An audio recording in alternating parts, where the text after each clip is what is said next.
ধন্যবাদ এবং স্বাগত জানাচ্ছি আরেকটি ভিডিওতে। আজকে একটি সফলতার গল্প বলব, সেটা হলো বাইপোলার মুড ডিসঅর্ডার। তার ফেজ ছিল 2 এবং তার ভিতরে ডিপেন্ডেন্সি ছিল, আ আ যেটা সাইকিয়াট্রিস্টরা হচ্ছে যে এটাকে আইডেন্টিফাই করেন ডিপ্রেশন এবং অ্যাংজাইটি ছিল। তার ক্ষেত্রে বিএমডি অর্থাৎ বাইপোলার মুড ডিসঅর্ডার, তার ক্ষেত্রে প্রায় আ ৩৩ টা সেশন লেগেছিল। এই ৩৩ টা সেশন সে রেগুলারলি ছিল।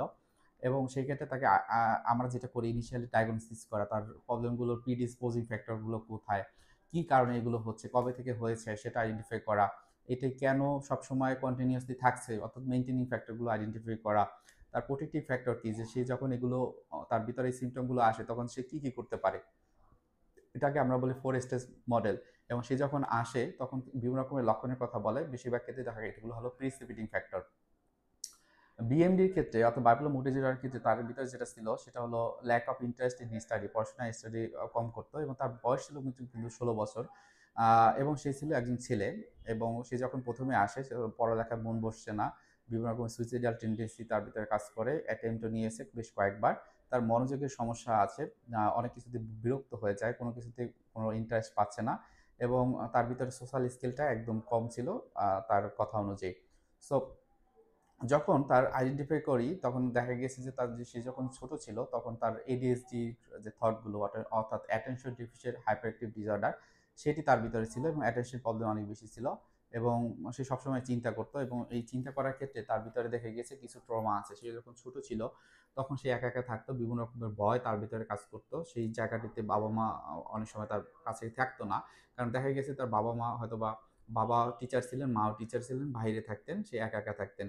অনেক সময় তাকে তালা মেরে যেত এবং ওই সময়টা সে ভয় পেত। তার এই সময়টা তার প্রায় বয়সের ১৩-১৪ বছর পর্যন্ত চলে গিয়েছে এবং ১৬ বছরের এই সময়টা তার এই সমস্যাটা অনেক বেশি হয়েছে।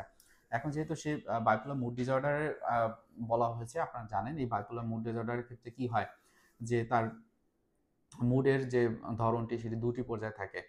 অনেক সময় তার ম্যানিক ফেজ থাকে, অনেক সময় তার ভিতরে ডিপ্রেশন বা অ্যাংজাইটি থাকে। একসময় খুব লো মুডে থাকে, অনেক সময় অনেক হাই মুডে থাকে।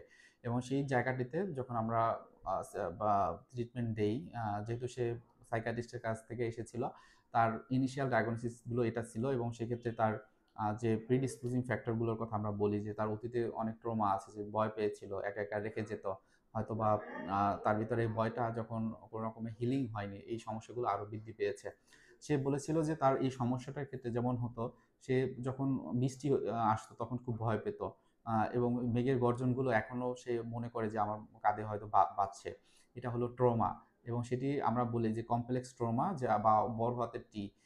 আরেকটা হলো ছোট হাতের টি। যেমন তার ছোট হাতের টি ছিল প্রতিনিয়ত তার বাবা-মা দেখা যেত তাদের কাজ থাকলে তাকে ঘরে আটকে রেখে যেত এবং তখন কিন্তু তার এই ভয়গুলো হতো। এবং যখন এই ধরনের সমস্যা হতো বা অনেক সময় বাহিরে বিভিন্ন শব্দ শুনে তখন তার ভয় হতো। সো এটিগুলো কিন্তু কমপ্লেক্স এবং যেটাকে ছোট হাতের টি বলা হয়, এগুলো ছিল। ট্রিটমেন্টের জায়গাটিতে এই বিষয়গুলো আইডেন্টিফাই করা, তার ট্রমা ম্যানেজমেন্টের ক্ষেত্রে গ্রাউন্ডিং করানোর দরকার ছিল।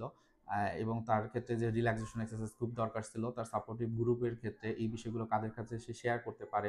সবথেকে কাছের কে আছে, মা আছে, বাবা আছে, তাদের ক্ষেত্রে সে বলতে পারত। এবং তার ক্ষেত্রে সিবিটি বা কগনিটিভ বিহেভিয়ার থেরাপি ভালো কাজ করেছিল এবং ডিবিটির অর্থাৎ ডায়ালেক্টিক বিহেভিয়ার থেরাপি ব্যবহার করা হয়েছিল। ঠিক এইভাবেই তার এই যে সফলতার গল্পটি তৈরি হয়। এই যে শিশুটি যার ১৬ বছর বয়স, সে এখান থেকে আস্তে তার আগের যে জায়গাতে সে ফিরে আসে।